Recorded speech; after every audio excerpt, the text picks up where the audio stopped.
అమెరికాలోని కొలరాడోలోని అరోరాకు చెందిన dental doctor James crane తన భార్య ఏంజెలాకు విషం ఇచ్చి చంపాడు.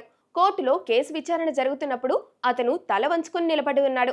తన భార్యను తన జీవితం నుంచి తప్పించడానికి అతను హత్య చేసిన ఆలోచన పద్ధతి విని కోర్టులోని జ్యూరీ కూడా షాక్ అయిపోయింది. 2023లో తన భార్యను హత్య చేసిన కేసులో దోషిగా తేలిన తరువాత డెంటల్ డాక్టర్ ని పేరోల్ అవకాశం కూడా లేకుండా జీవిత ఖైదు విధించారు. జేమ్స్ తన సహోద్యోగితో సంబంధం కలిగి ఉన్నాడు. దీంతో తన భార్యను తన మార్గం నుంచి అడ్డు తొలగించుకోవాలని భావించి తన భార్య ఆసుపత్రిలో ఉన్నప్పుడు ఆమెకు ప్రాణాంతకమైన మోతాదులో సైనైడ్ ఇచ్చి ఆ మందుని ప్రోటీన్ షేక్లకు అందించాడని అధికారులు చెప్పారు. ఈ కేసు 2023 సంవత్సరంలో ఉంది.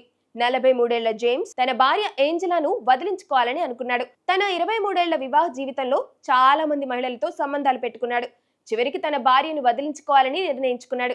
దీని తర్వాత అతను ప్రతిరోజు తన భార్య తాగే ప్రోటీన్ షేక్ లో విషం కలపడం స్టార్ట్ చేశాడు. అయితే జేమ్స్ ప్లాన్ విజయవంతం కాలేదు. ఏంజెలా వైద్యం కోసం ఆసుపత్రిలో చేరింది. దీని తర్వాత జేమ్స్ తన చివరి ప్రయత్నం చేయాలనుకున్నాడు.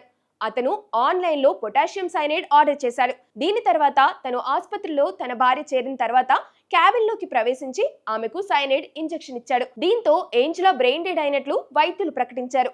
మృత్యువుతో పోరాడి చివరకు ఆమె మార్చి 2023న మరణించింది. జేమ్స్ తరపున కేసును వాదిస్తున్న న్యాయ బృందం అతని భార్యది ఆత్మహత్య అని నిరూపించడానికి ప్రయత్నించారు. అయితే జ్యూరీ ఈ వాదనను పూర్తిగా తిరస్కరించింది. అరపాహో కౌంటీ జిల్లా న్యాయమూర్తి షే విటేకర్ జేమ్స్ కి జీవిత ఖైదుతో పాటు అదనంగా 33 సంవత్సరాల శిక్ష విధించారు.